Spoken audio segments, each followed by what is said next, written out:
100 सुवर्ण मोहरांचा कसा त्या ठिकाणी त्यांच्या अंगावर टाकला. ही दौलत घ्या, कारण जी दौलत आम्ही तुम्हाला सांभाळायला देतोय त्यासाठी ही दौलत खर्च करावी लागेल. काय आहे ती दौलत? त्यांनी सांगितलं, हातातली बेल रोटी घेऊन आम्हाला वचन द्या. आणि वचन देऊन आम्ही सांगतो ते नीट ऐका. त्यावेळेला महाराज म्हणाले, शंभू महादेवाची आण घ्या आणि सांगा, स्वराज्याची दौलत आम्ही तुमच्या स्वाधीन करून जात आहोत. ती दौलत आहे स्वराज्याचे युवराज शंभूराजे. प्राणाच्याही पलीकडे त्या ठिकाणी शंभूराजांना जपायचं आहे, कारण उद्याचा होणारा स्वराज्याचा राजा आहे. तो राजा म्हणजे लाख मोलाची दौलत आहे, ही तुम्हाला सांभाळावी लागेल.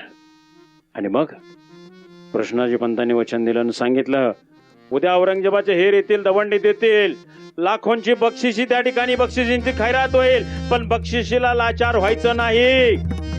शंभू राजांना त्या ठिकाणी तुम्ही घेऊन राजगडावर याल तेव्हा बक्षिसीने तुम्हाला मालामाल करून टाकू. झिरच.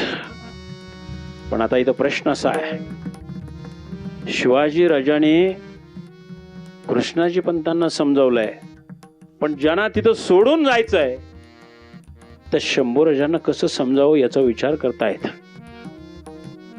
कोणती दौलत सोडून जाणार याचा विचार करताय शंभू राजे. कदाचित आपण तर नाही ना. शिवाजी राजे मागे वळून पाहतायत. शंभू बाळ एवढा शब्द महाराजांच्या मुखातून बाहेर पडला, शंभू बाळ. तेव्हा संभाजी राजांच्या लक्षात आलं की आपल्याला शत्रूच्या मुलकात सोडून जातील. शंभू राजांच्या डोळ्यात खळखळ अश्रू वाहिले. आबासाहेब, आमच्या मातोश्री आम्हाला जन्माला घालून निघून गेल्या आबासाहेब. तेव्हापासून आम्ही लहानाचे मोठे झालो ना आबासाहेब. ते फक्त आपल्याला पाहून लहानाचे मोठे झाले हो आबासाहेब.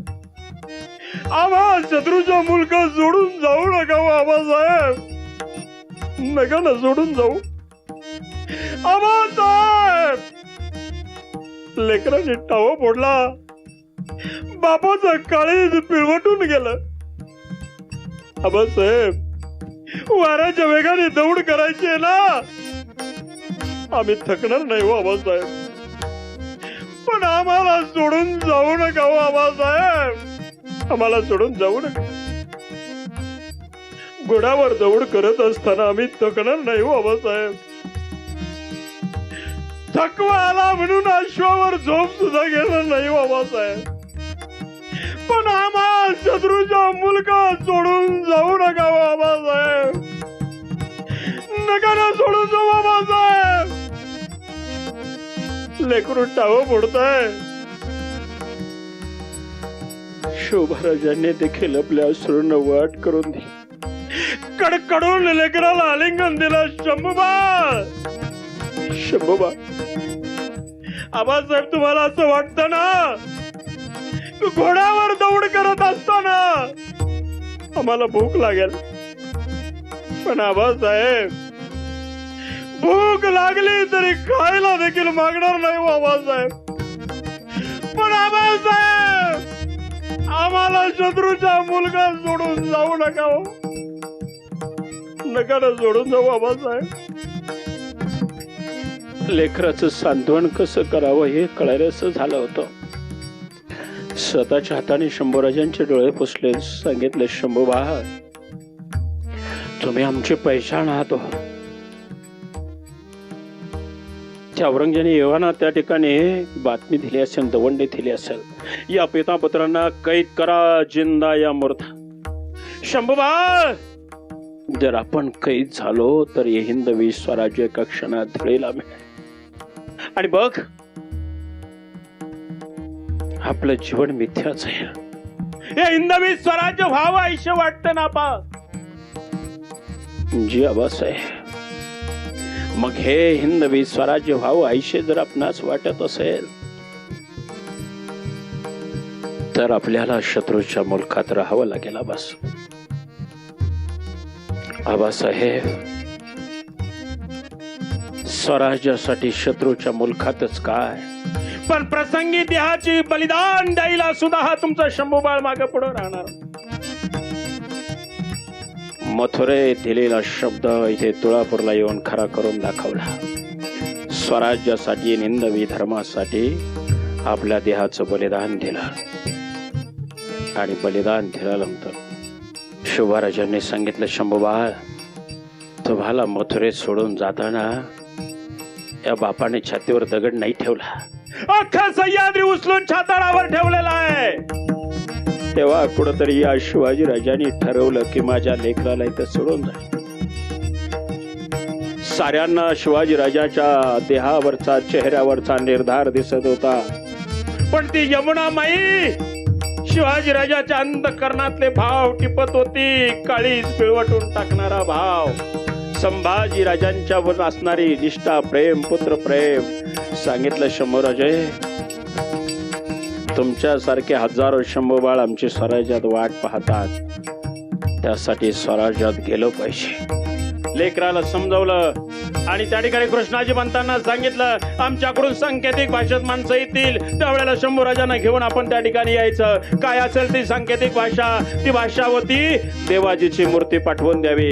ती सांकेतिक भाषा कृष्णाजी पंतांना सांगितलं. जड अंतःकरणाने महाराजांनी आपल्या अश्वाला टाच मारली आणि अश्व दौडत दौडत स्वराज्याच्या दिशेने निघाला. आणि बघ, शिवाजीराजे देहाने अश्वावर दौडत होते, पण मन मात्र माग माग आपल्या लेकरासाठी गिरट्या घालत होतं.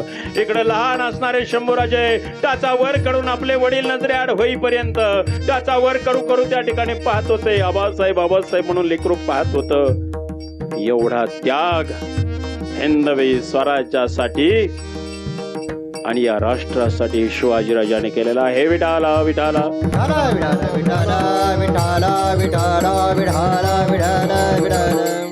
महाराजांची आग्र्यावरून जी सुटका झाली ते 17 ऑगस्ट 1666 वार होता, शुक्रवार. या दिवशी महाराज स्वराज्यामध्ये आले. आणि स्वराज्यामध्ये आल्यानंतर कस्तुरीचा सुगंध जसा दरवळावा तशी ही आनंदाची बातमी स्वराज्यातल्या सरहद्दीत त्या ठिकाणी वाऱ्याच्या वेगाने पसरली गेली.